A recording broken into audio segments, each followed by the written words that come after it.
30절 말씀입니다. 저희가 동네에서 나와 예수께로 오더라. 아멘. 30절에 저희는 동네 사람들입니다.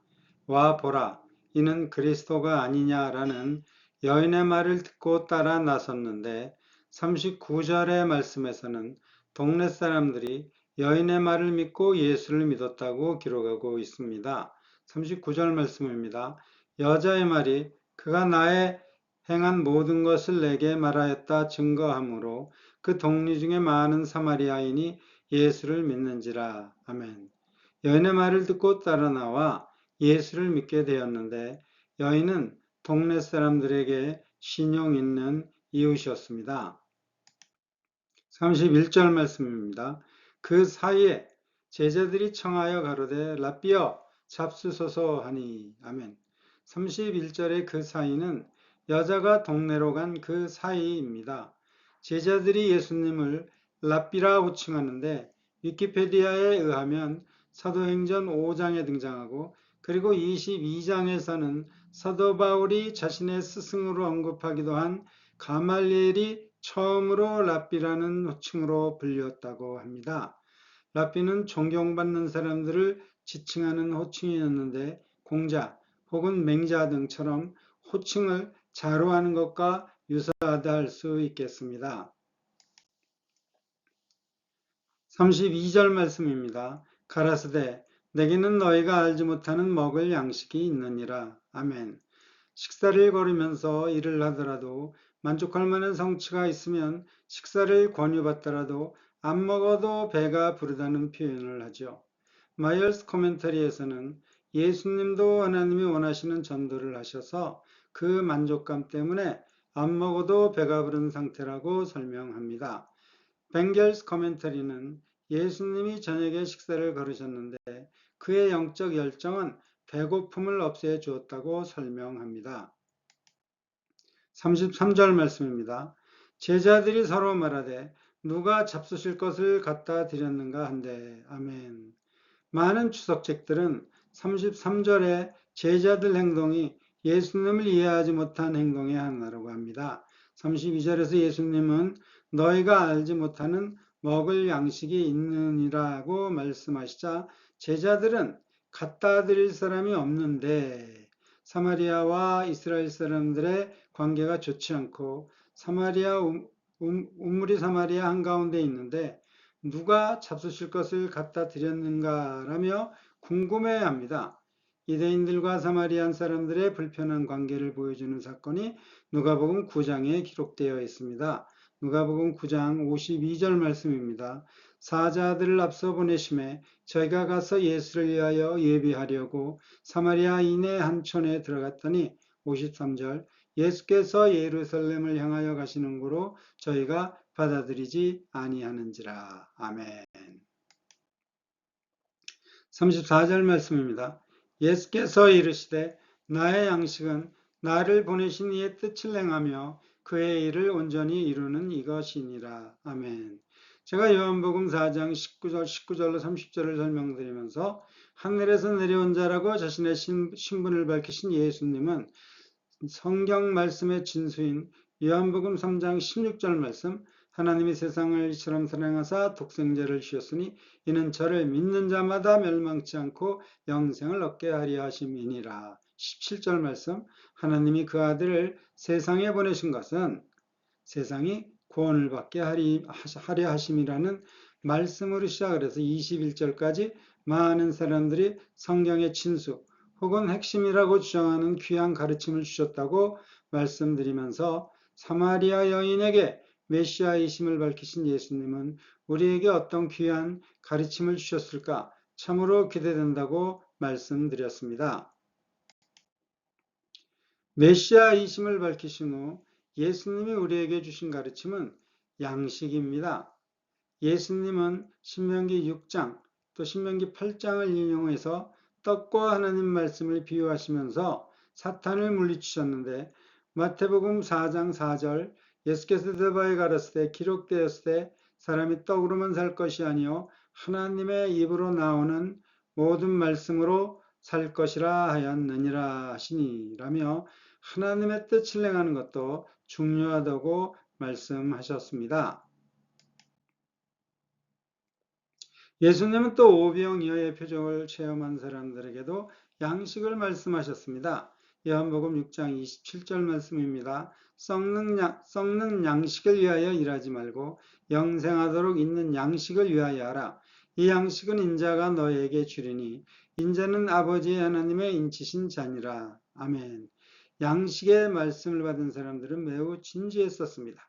보리떡 5개와 물고기 2마리로 자신들도 먹었고 또 수천 명의 사람들이 배불리 먹는 것을 보았습니다.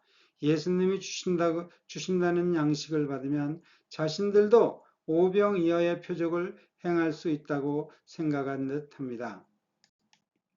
이 사람들은 밤을 새워가며 심사숙고했습니다. 예수님을 임금 삼으면 배 굶을 일은 없겠다라는 결론을 내리고 예수님을 찾았는데 찾을 수가 없자 무작정 배를 타고 예수님을 찾아 나선 아주 적극적인 사람들이었습니다. 예수님은 이 사람들이 자기를 억지로 잡아 임금 삼으려는 줄을 아셨습니다. 이 사람들의 의도는 옳지 않았지만 자신을 찾아온 사람들에게 가르침을 주셨습니다. 요한복음 6장 27절 말씀입니다. 썩는 양식을 위하여 일하지 말고 영생하도록 있는 양식을 위하여 하라. 이 양식은 인자가 너희에게 주리니 인자는 아버지 하나님의 인치신 자니라. 아멘. 영생하도록 있는 양식을 위하여 하라는 가르침을 주셨습니다. 아마도 가르침을 들은 사람들은 양식을 얻으면 자신들도 오병이어로 5,000명을 먹일 수 있다고 생각하고 질문을 합니다. 6장 28절 말씀입니다. 저희가 묻되 우리가 어떻게 하여야 하나님의 일을 하오리까? 대부분의 주석책들의 설명으로는 원문에는 이 사람들의 질문에 하나님의 일을 하면 하나님이 주시는 양식을 얻을 수 있다고 생각하고 하나님의 일을 하는 방법을 질문했다고 합니다. 예수님이 이 사람들에게 하나님의 일을 하는 방법을 알려주셨습니다. 요한복음 6장 29절 말씀입니다. 예수께서 대답하여 가라사대 하나님의 보내신 자를 믿는 것이 하나님의 일이니라 하시니. 아멘. 오병이어로 수천 명을 먹을 양식을 제공하신 예수님을 왕으로 그리고 하나님이 주시는 양식으로 자신들도 오병이어의 표적을 행하고자 하는 사람들에게 예수만 잘 믿으라는 의미로 이 가르침을 주셨다고 생각을 합니다. 사도행전 15장에는 마가복음을 기록한 마가를 데리고 가느냐 안 데리고 가느냐 이러한 동행 여부로 사도 바나바와 사도 바울이 다툼을 합니다. 아마도 사도 바울은 마가는 예수만 잘 믿으면 된다라는 심정이었지 않았을까요? 그런데 음식을 갖다 줄 사람이 없는데 누구일까 궁금해하는 제자들에게 양식에 관한 가르침을 주시면서 예수님만 잘 믿으면 된다라는 가르침만을 주실 수는 없지 않겠습니까? 예수님은 제자들에게 예수님 자신도 양식을 얻기 위해 하나님의 뜻을 행하여야 하고 또 하나님의 일을 온전히 이루어야 한다고 말씀하셨습니다.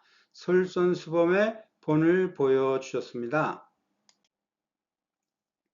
여인을 전도하신 후 예수님은 하나님의 뜻을 행하며 하나님의 일을 온전히 이루는 것이 자신의 양식이라고 말씀하셨습니다. 전도가 예수님의 양식이고 전도를 하면 누구도 제공하지 않는 양식을 하나님이 제공해 주신다는 사실도 알려주셨습니다. 요한복음 4장 제60쯤 편을 시작하면서 요한복음 4장은 전도의 장이라고 말씀드렸습니다. 신령과 진정의 예배도 중요하지만 전도도 중요합니다. 양식이 없으면 살 수 없습니다. 선교사로 하나님을 섬겼던 저에게는 이 34절 말씀이 예수께서 이르시되 나의 양식은 나를 보내신 이의 뜻을 행하며 그의 일을 온전히 이루는 이것이니라. 아멘. 이 요한복음 4장의 핵심 구절의 하나인데 나의 양식은 저에게 특별한 의미가 있습니다. 부족한 죄인인 제가 선교사로 하나님을 섬길 수 있었던 것은 하나님께서 저에게 양식을 공급해 주셨기 때문이라고 믿습니다. 선교지에서 하나님의 일을 온전히 이루기 위해서 현실적으로 가장 필요한 것은 무엇일까요? 35절 말씀입니다. 너희가 넉 달이 지나야 추수할 때가 이르겠다 하지 아니하느냐? 내가 너희에게 이르노니 눈을 들어 밭을 보라. 희어져 추수하게 되었도다. 아멘. 예수님이 35절에서 언급하신 넉 달로 예수님이 유대 지방에 체류한 기간과 사마리아 여인과의 대화 시기를 추정할 수 있다고 합니다. 유대 종교 달력으로는 10번째 달이고 민간 달력으로는 4번째 달인데 명칭은 데벳이고 우리가 사용하는 달력으로는 12월에서 1월경으로 추정을 합니다. 그런데 예수님이 이 말씀을 하신 해에는 윤달이 있었다고 합니다. 윤달이 들어가는 해에는 12월 다음에 한 달을 더해서 12월 달을 2개를 둡니다. 첫 번째 12월 달과 두 번째 12월 달. 그리고 두 번째 12월 달은 양력으로 2월에서 3월경입니다. 윤달에 관한 것은 사내들인이 결정했다고 이미 말씀드렸습니다. 위키피디아에 의하면 사내들인은 로마 정권에 의해 425년에 폐지되었는데 폐지되기 전 358년에 유대 달력의 윤달을 정하는 규칙을 만들었다고 합니다. 매 19년마다 7번의 윤달을 넣도록 규정했다고 하는데 이 시스템은 현재에도 사용된다고 합니다. 종교 달력으로 정월 14일, 민간 달력으로는 3월, 4월경에 유월절을 지내야 합니다. 레위기 23장 10절 말씀처럼 보리가 필요합니다. 레위기 23장 10절 말씀입니다. 이스라엘 자손에게 말하여 이르라. 너희는 내가 너희에게 주는 땅에 들어가서 너희의 곡식을 거둘 때에 너희가 너희의 곡물의 첫 이삭 한 단을 제사장에게로 가져갈 것이오. 아멘. 유월절에 필요한 보리를 추수하기 위해서 결국은 윤달이 필요했던 것 같습니다. 일반적으로 보리가 덜 익었으면 기다렸다가 추수하면 되는데 하나님께서 정해진 유월절 날짜 때문에 기다릴 수가 없었습니다. 이러한 이유로 윤달을 사용했었습니다. 레위기 23장 5절 말씀입니다. 정월 14일 저녁은 여호와의 유월절이요. 아멘. 15일 저녁은 무교절입니다. 14일 저녁이 6월절이니까 그 다음날 15일 저녁은 무교절의 시작이고 또 안식일이기도 합니다. 그래서 16일 저녁에 들에 나가서 보리 한 단만을 추수해서 제사장에게 드리고 제사장이 가공해서 하나님께 드렸습니다. 그리고 난 후에 보리를 추수했다고 합니다. 넉 달이 지나야 추수할 때라는 예수님 말씀을 실제 추수 시기로 말씀하신 것이라면 예수님은 예루살렘에서 니고데모를 만나시는 등 유대 지역에 약 8개월을 체류하셨고 사마리아 여인은 12월경에 만나셨습니다.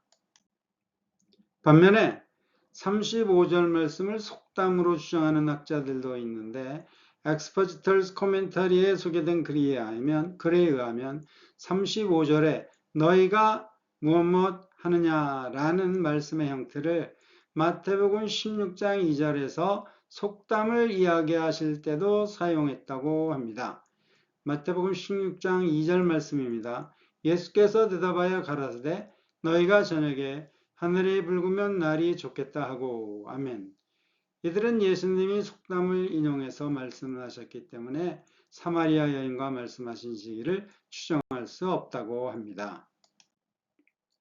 예수님 당시에도 보릿고개가 있었던 듯합니다. 11월경에 보리를 뿌려서 3, 4월경에 추수를 하고 밀은 9월에서 10월경에 뿌려 5월경에나 추수를 했다고 합니다. 포도, 과일 등 또 올리브 등 모든 수확은 가을에 했다고 가정한다면 제 생각에는 11월경부터는 저장된 음식을 먹었어야 했을 것입니다. 요한복음 4장에서 제자들이 음식을 사러 사마리아 동네로 들어간 것이 12월 혹은 1월경이라고 가정한다면 음식값이 올랐음을 짐작할 수 있습니다.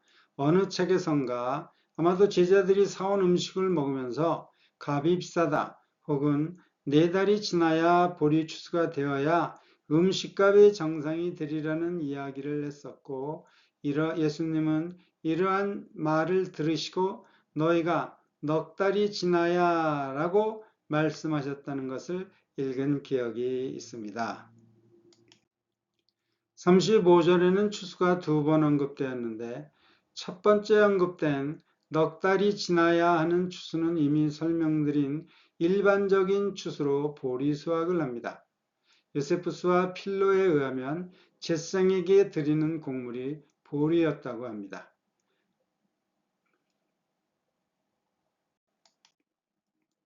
두 번째 추수, 희어져 하는 추수는 조금 설명이 필요합니다. 먼저 예수님께서 제자들에게 눈을 들라고 말씀하셨는데 이 엑스퍼터스 코멘터리에 의하면 밥을 먹는 것을 중단하고 눈을 들어 보라는 의미라고 합니다. 그리고 반즈 노트 코멘터리에 의하면 밭을 보라고 말씀하신 것은 밭을 횡단해서 예수님을 향해 오는 사마리아 사람들을 보라는 의미이고, 희어져 추수하게 되었도다라는 여인의 말을 믿고 예수님께 오는 사마리아 사람들을 잘 익은 보리 이삭의 흰색에 비유했다고 합니다. 바클레이 코멘터리에서는 몰턴이란 분의 글을 인용해서 예수님께 다가오는 사마리아 사람들의 옷 색깔이 흰색 계통이었기 때문에 희어져 추수하게 되었더라고 말씀하셨을 것이라고 또 합니다. 36절 말씀입니다. 거두는 자가 이미 싹 다 받고 영생에 이르는 열매를 모으나니 이는 뿌리는 자와 거두는 자가 함께 즐거워하게 하려 함이니라. 아멘. 농부가 곡식 창고에 모을 때 즐거우듯이 거두는 자도, 즉 제자들도 사람들을 영생에 이르는 나라로 인도하는 데 즐거워하게 되고, 뿌리는 자는 선지자들이 아는 예수님이고 거두는 자, 즉 제자가 함께 즐거워한다는 의미입니다. 케임브리지 코멘터리에서는 복음은 구약이 씨앗이 되어 맺은 열매가 아니라 오히려 구약이란 땅에 뿌려진 씨앗이 복음이라고 설명합니다. 농부가 밭에 추수할 곡식만 보아도 이미 배가 부르고 좋듯이 거두는 자, 즉 제자들도 영생을 얻을 사람들을 보면 즐거워하는데, 대부분의 주석책에서는 주님과 함께 즐거워하는 것이 거두는 자가 받은 싹이라고 합니다. 벤겔스 코멘터리에서는 마태복음 18장의 말씀을 참조해서 거두는 자가 받은 싹을 열매, 즉 구원받은 사람이라고 설명합니다. 마태복음 18장 15절 말씀입니다.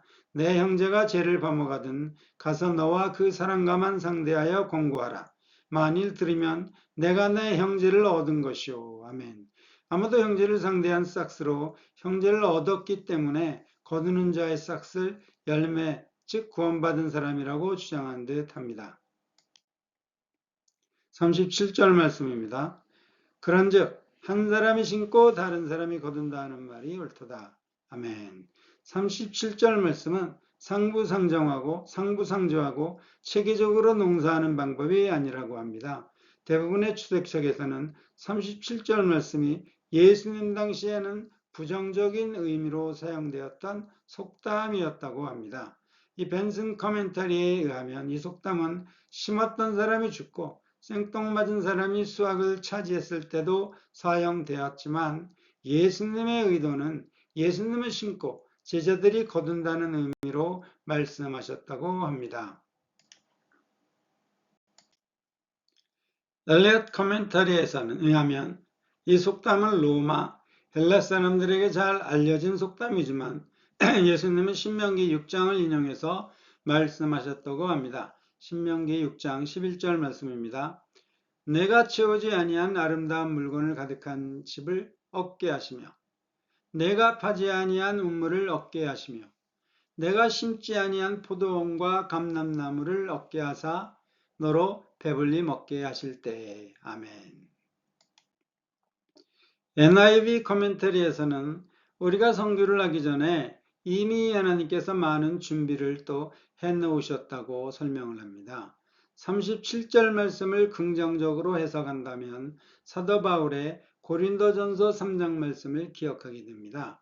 고린도전서 3장 6절 말씀입니다. 나는 심었고 아볼로는 물을 주었으되 오직 하나님은 자라나게 하셨나니. 아멘.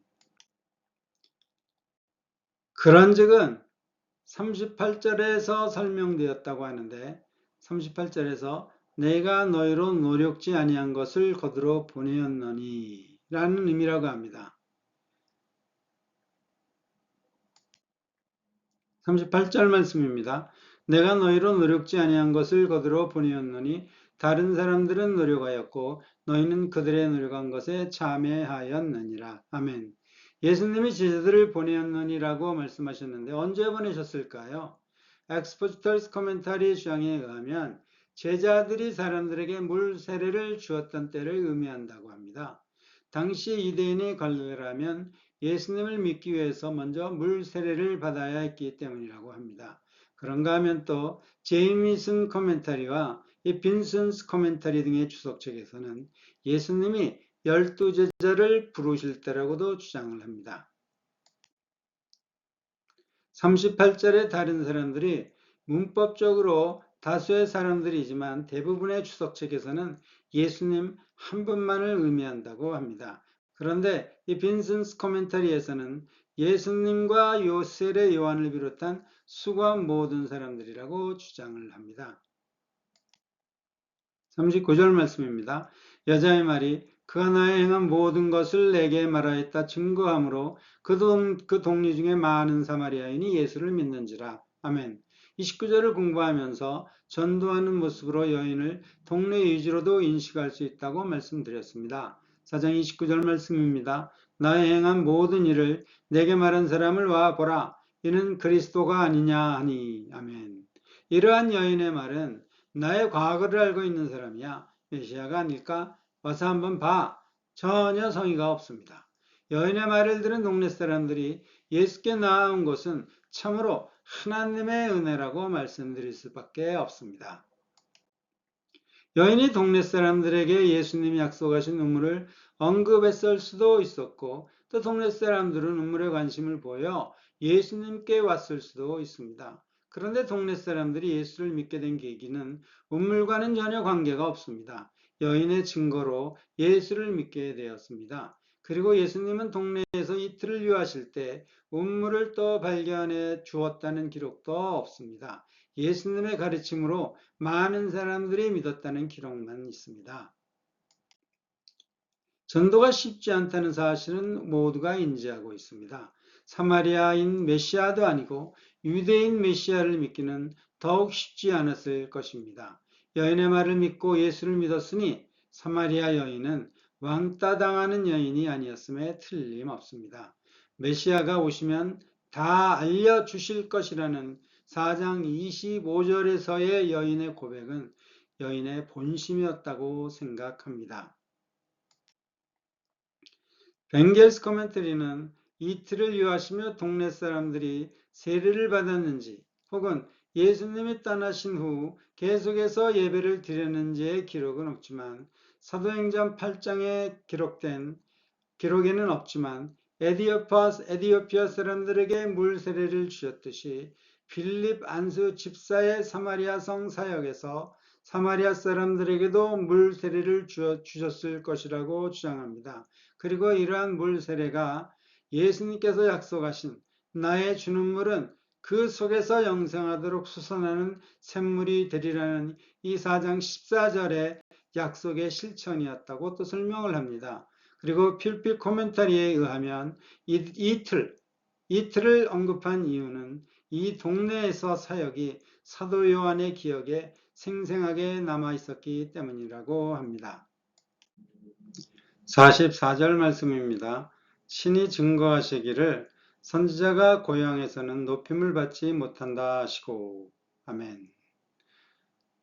예수님은 고향에서 높임은커녕 배척을 당하셨습니다. 목수의 아들이라며 이러한 훌륭한 가르침과 권능을 어떻게 할 수 있느냐라고 배척을 당하셨습니다. 그런데 중국말에는 동가구라는 말이 있습니다. 네이버 한자 서전은 공자의 다른 이름, 공자의 서쪽 이웃에 사는 사람이 공자가 훌륭한 인물임을 모르고 동쪽 이웃인 구라고 불렀다는 데서 유래한다라고 정의를 합니다.